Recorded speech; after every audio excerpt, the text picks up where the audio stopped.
ដោះកងដងទងអៅវ៉ាវសមុទ្រក្នុងក្រៅវាលអៅយីសាន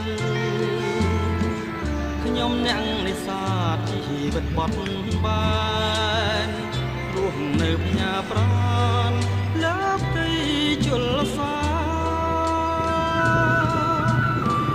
រសៀលកងភ្នំទូរៀបចេញហើយរួងបងគុំស្បាយរស់នឹកគុំ